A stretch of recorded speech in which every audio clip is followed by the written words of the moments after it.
Good morning. Welcome back to Bookeemonsters. My name is PK. It is Wednesday, October the 16th, and we are here to look at the new releases that have been published this week. And every day of the week, we look at a different genre. On Wednesdays, we look at romance. Hope you had a good Tuesday. Now we're into Wednesday. I had to go run and get my phone. It was on the charger. All right. Let's see, quick announcements. I don't have any sprints tonight. I don't do them on Wednesday night. We do have them tomorrow night, though, at 8 p.m. Eastern. I do them 3 times a week, every Tuesday and Thursday evening, and Saturday afternoons.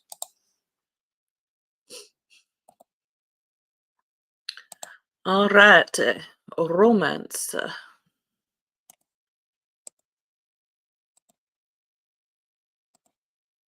A Winter Wish by Emily Stone. When Lexi learns of her father's death, she doesn't know how to feel. They've barely spoken in the last 10 years, and she's even more confused when she discovers he's left her half of his holiday travel company, a successful niche business specializing in trips that explore the holiday traditions of cultures all around the world. Well, you're his daughter. Meanwhile, the other half of the company has been left to her father's handsome but bad tempered young executive, Theo, and the will stipulates that the two of them must find a way to run the company together for a year before they decide its fate. Lexi intends to leave once the year is over, even though, as a wanderer herself, she finds the company's mission more compelling than she first thought. And a work trip to sizzling Spain reveals a chemistry between Lexi and Theo that is impossible to deny.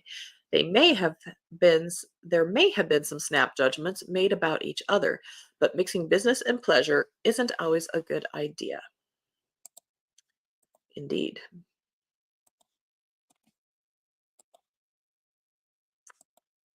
Now this one catches my attention again because it is outside the norm. It is Jewish and Hanukkah. Good morning, Mary. Good morning. Is everything tip top now at work? Hope so. No, it was a headache. We are hoping so. We are hoping so. We did a couple more things that we're hoping will solve that problem. Mary, going to the grocery store, need just about everything since I haven't been. That's true, in ages due to travel. Not excited. Not my favorite thing to do anymore. I get it. Because then you have to haul it to the car, and then you have to haul it into the house, and you have to put it away.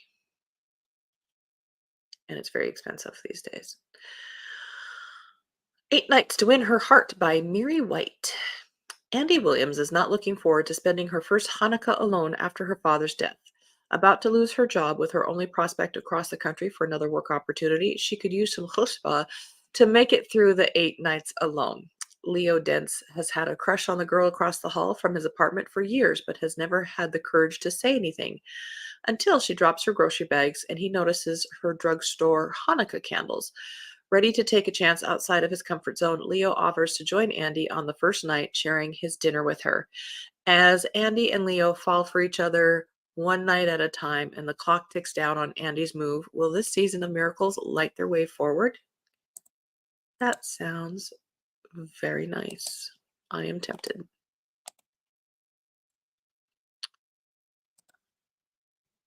I'd have to add that to my holiday possibles. If I stopped haunting you, have been thinking about a meal service. Easy, it might not waste so much food. Have you used one? So many to pick from. I have not. For me, it was an expense, and Steve is very picky. Um, they can save a lot of hassle. Who does them? Olivia reads a latte uh, blog, reading book blog. I've seen her with a meal plan, cooking, and they have a card on how to cook things. This is by Colby Wilkins. It's been months since horror author Penelope Skinner threw a book at Neil Storm, but he was so infuriating with his sparkling green eyes and his best-selling horror novels that claimed to break native stereotypes.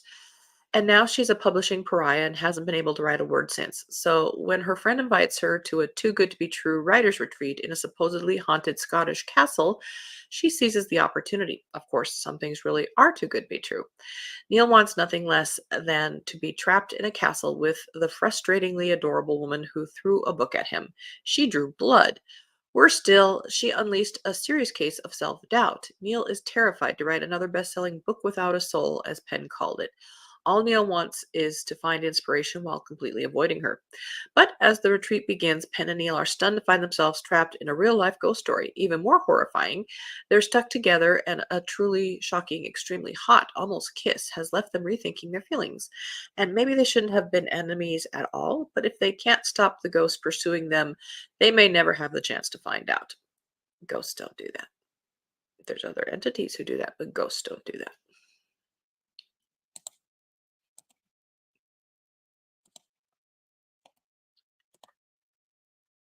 I think we're in for a bunch more Christmas stuff. Most Wonderful by Georgia Clark. I'm not even ready to do jack-o'-lanterns on my ambiance, let alone Christmas. The holidays, although I do kind of like that cover. The holidays are fast approaching, and the Belvedere siblings are a mess. Liz, a Hollywood showrunner and responsible eldest, has no idea how to follow up her hit show's first season or how to deal with her giant crush on its star, Violet Grace. Birdie turned her chronic middle child syndrome into a career as a stand-up comic, but since she spends more time wooing women than working on new material, she's facing one hit wonder status, especially once she gets axed by her manager. And Rafi, sensitive romantic and the baby golden boy, proposes to his coworker girlfriend in front of their entire company, only to be turned down by the woman he thought was the love of his life. Born to three different fathers, the three adult children share one mother, famed actress and singer Babs Belvedere. Seeking direction and holiday cheer, all three siblings head up to their mother's house in the country, determined to swear off love and focus on themselves and their work. But the spirit of the season seems to have different plans for them, and their best intentions are quickly derailed in the most delightful and festive of ways. End of row one.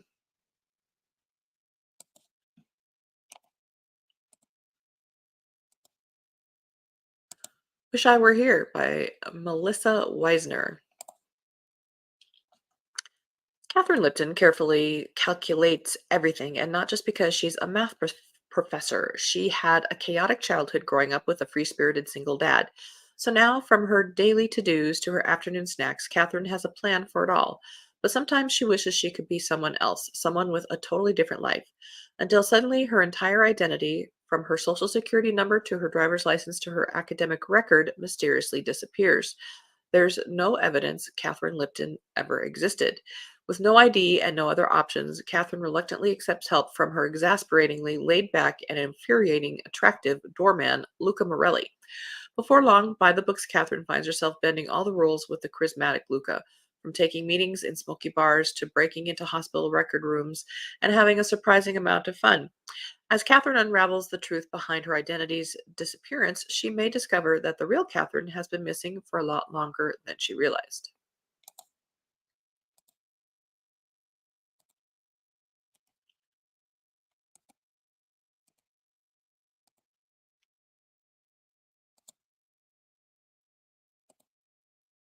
Hi, Storm. Hey, listening while we get dressed. Awesome. Appreciate that. And Mary says, Hi, Storm. Yep, I'm just that news broadcast in the morning, although it's book news. So it's a better option to listen to while you're getting ready. 23 and You and Me by Michelle McCraw. Some might call Gabe grumpy. He prefers safety conscious. As CEO of the happiest place in Ohio, Beach Island Amusement Park, it's a responsibility he takes seriously, especially since his parents were killed on one of the coasters there years ago. Sunny has a different legacy. She's Hollywood royalty. Too bad she quit her last acting gig in an award worthy blow up. But even after being fired from her humiliating job as a DNA testing company customer service rep, she refuses to let real life drama crush her spirit. She takes one thing with her: contact information for a stranger's siblings Gabe didn't know he had. She'll give him a second chance at a happy family if she has to drive him to Las Vegas herself. Which is exactly what she does. On the road, snowstorms, a swoon-worthy karaoke duet, and motels with only one bed help these two opposites see they're not so different. But love, that's a jackpot too unlikely even for Vegas. Or is it? So she stole genetic information? And you shouldn't do those genetic things anyway, because after you give them the sample, they own that sample and can do anything they want to with your genetic information. Just saying. And Storm says, "Hey, Mary Beck." A brass anchor in Christmas. A later in life small town romance. Sixth in the Turner Family of Blue Star Island series by Jennifer Fay. Carol Carmichael operates the refresh decor service at Turner Home Furnishings, but business has recently dropped off, putting her job in jeopardy. Misfortune strikes the island, and Blue Star's annual 10-day Christmas celebration is moved to the new ballroom at the Brass Anchor Inn. Carol is asked to decorate the ballroom for the festivities. Could the high visibility of this project be exactly what she needs to keep her job? There's just one catch. Working at the inn will put her in direct contact with the man who broke her heart. Hotel manager Harvey Coleman is not feeling the holiday spirit. Health scare has him pulling back from life and those who care about him. But when Carol arrives at the inn, she turns his frown upside down with her sunny smiles. There's no way she'll give him a second chance, even if he wants one. As Christmas approaches, a bit of matchmaking keeps their lives intertwined. Will the spirit of the season heal their hearts and a sprig of mistletoe give their love a second chance? Includes a recipe for Carol's chai spice cookies. That might be the worth the price of admission right there. If they're smart, they'll put it at the end of the book, not at the beginning. Whoa, listen to me, marketing people. Oh, we did that one. How did these? How, it doesn't let me do duplicates, but somehow it's letting me do duplicates. I don't know. Catch and Keep by Aaron Hahn.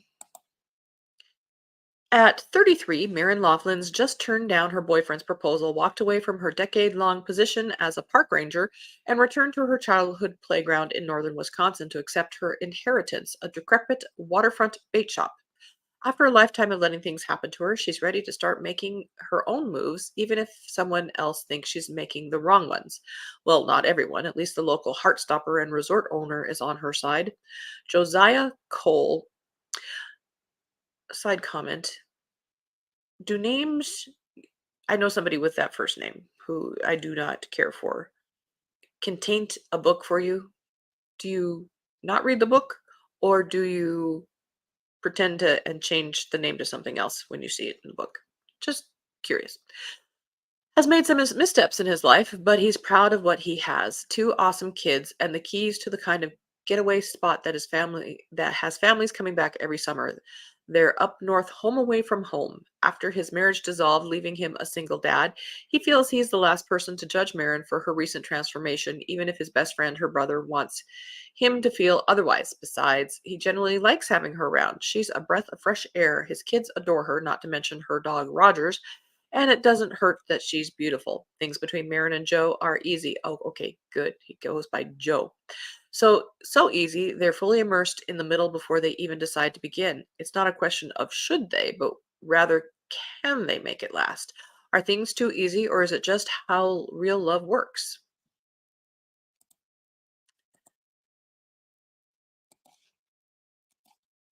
Monarch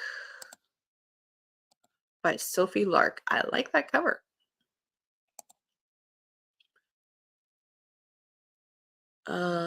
Definitely has a gothic feel to it. It says, in a desperate bid to get out of town, 27-year-old virgin, who, what does that, hello? And bookstore nerd Elena Zelenska becomes the world's most unlikely mail order bride. Her gamble pays off when she's swept off her feet by Benjamin Whittaker, handsome single father and gasp, actual published author. Elena's new fiance seems almost too good to be true. Her life is turning into a fairy tale, especially once Ben starts building her a castle in the woods. But when Elena arrives in Grimstone, her fairy tale turns darker. The castle in the woods is a macabre labyrinth of hidden chambers, and Ben is no Prince Charming. In fact, he might just be a monster. Isolated far from home, Elena's only ally is Atlas Covet, the owner of the Monarch Hotel. Massive and stern, even Atlas's employees are terrified of him. He becomes Elena's unexpected protector, offering solace and sanctuary from the darkness that threatens to consume her. As Elena's bond with Atlas deepens, her jealous fiance exerts his control in increasingly twisted ways. Elena must find a way out before the castle he's building becomes a prison she'll never escape. Well, it was under romance. Seems a little fantasy-ish, but maybe not fantasy and just gothic-y. That definitely took a dark turn. On the other side of the spectrum, with a title like Puppy Love at Mistletoe Junction, that can only be lightness, love, and all that. Very cute title, Catch and Keep. Yeah, for a love story. I like the Monarch title too. Yeah. I think it depends on how much I dislike the person. True. This person, the Josiah that I know, is the only time Keo has really, when the person came to the door of my office, went, "You stay the hell away from here." So we already sort of knew that about this person, but it was a definite confirmation. Mary, never had that happen to me regarding names, so not sure how I react. Ugh. Lucy Buchanan. This is by Shannon Richard. Lucy Buchanan and Theo Taylor have never gotten along, like ever. Not when they were children, not when they were teenagers, and definitely not as adults, though that last part might be more Lucy's doing than Theo's. It was the summer after she graduated college when their antagonism towards each other boiled over into something hot. That is until Lucy left town in a flash, leaving everything behind for warm Los Angeles. But now she's returned after 7 years following a bad breakup and a newfound disillusionment with La La Land. As for Theo, he doesn't know and doesn't care about whatever happened to make Lucy come back. His lingering resentment is enough to keep her at arm's length until she inevitably leaves again. The problem is, being around each other has proven that their friction isn't going anywhere, especially when it leads to some pretty intense heat. The two have no idea what they've rekindled, but things get even more complicated when they rescue a pregnant dog together, taking on joint responsibility of caring for her. Lucy and Theo must find a way to overcome their past, first for the sake of the dog and her litter, and for their own wounded hearts. How can you not when there's puppies involved? Oh, we've got some traditional covers coming up. Huzzah! The Maverick and Miss Miller, first in the Matchmaker Mischief by Marie Patrick. Evie Miller certainly hadn't. Okay, the question is relevant here. Who ever heard of a mail order husband? Evie Miller certainly hadn't until Jake Hannigan showed up on her doorstep thanks to an advertisement her niece placed in papers all over the country, unbeknownst to her. Evie has absolutely no need for a husband. She has managed Montaña del Treño, the Silva family ranch, and raised her late sister's children to full grown and married. Now she plans to spend her days enjoying the fruits of her labor, but the man did come a long way, so rather than send him home, she offers him a job. Though she has no use for a husband, she can always use another ranch hand. Oh, that kind of job. Jake Hannigan, a former gambler, has no desire to marry either. Not really. He's just looking for a place to hide until the gambling kingpin in San Francisco stops looking for him. And what better place to do it than this ranch in New Mexico? He's happy to accept the position as ranch hand, even if he knows nothing about cowboying or how to ride a horse. He's a fast learner, though, and it could be entertaining to see who else answers the husband wanted advertisement. It doesn't take long for Jake to catch on, even discovering he has a special talent with horses. He's also quick to understand what a catch Evie Miller actually is. As their friendship blossoms, he finds himself dreading the next suitor to come to the ranch and the possibility Evie will accept an offer of marriage. How can he reveal the growing feelings to her when he came under false pretenses, especially now that word from San Francisco says the kingpin is close and his life is in danger? He has only one choice to protect Evie and her family. He has only one choice. He must leave and quite possibly break both their hearts. Again, interesting twists.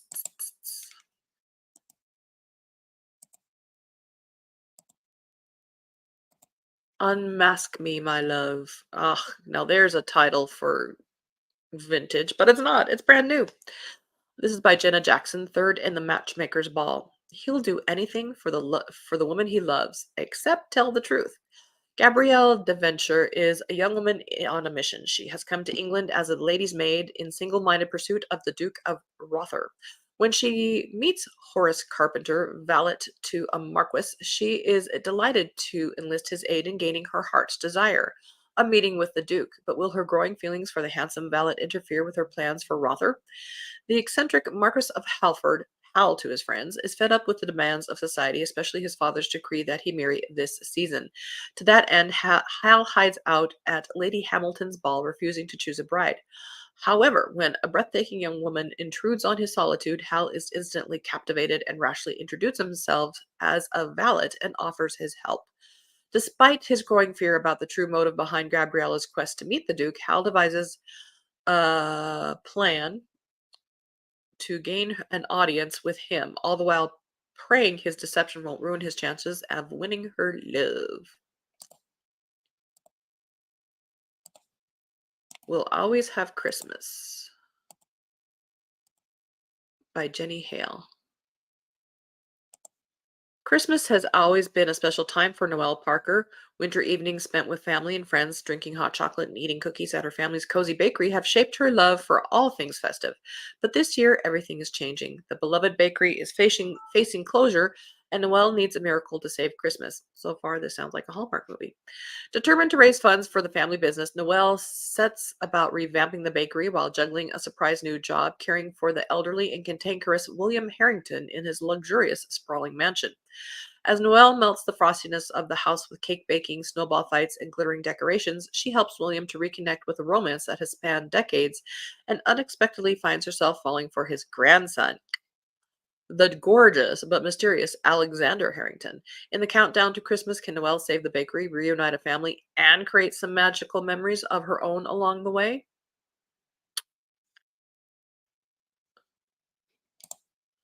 And the other one we have is Into the Sunset by Mary Connolly. The bell has rung. Maybe we can read this first paragraph really fast. Into the Sunset by Mary Connolly, third in a Western Light series.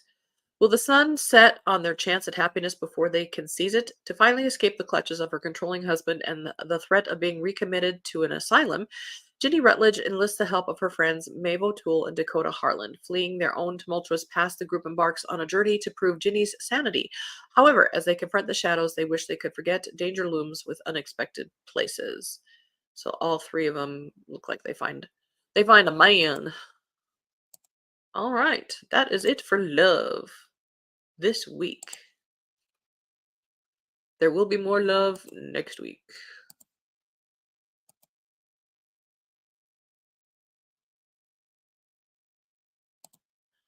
How is Keo? Haven't heard anything about that boy lately.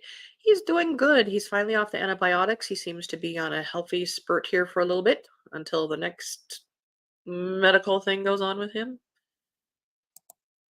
People just love him. They come to the shop and they just love him. That one sounds like fun to me. I'm usually a sucker for cowboys and romance. Ah, and the twist. I like that. It's a husband for advertising. Now we're talking romance set in England in olden days. May have to check them out. Exactly. We could probably make a lot of money if we wrote those kind of books. Storm, don't all Christmas books sound like a Hallmark? Exactly. They do. I mentioned it in another show. Has Hallmark ruined Christmas romances in book form? I mean, I love what they do, but they've done it to death. They're starting Christmas on, are they? That is way too early. Like a couple years ago, they did it like the day after Halloween, which is still too early, but to do it this week? Bells, bells, bells. The tintinnabulation of the bells. Hope everyone has a great day and thanks so much. Hope to see you later and have a good day too. Ciao, babies. Ciao. They have for me pretty much. Yeah. Well, I hope you guys have a good Wednesday. Again, I don't have any sprints tonight. I will be doing them tomorrow night. I have to play with some yarn tonight and read my good book. Oh, and work, there's work things. So please be well. You guys are in my heart. And as the banner says here, don't be a bookworm, be a bookie monster. Nom nom nom. Have a good day. God bless.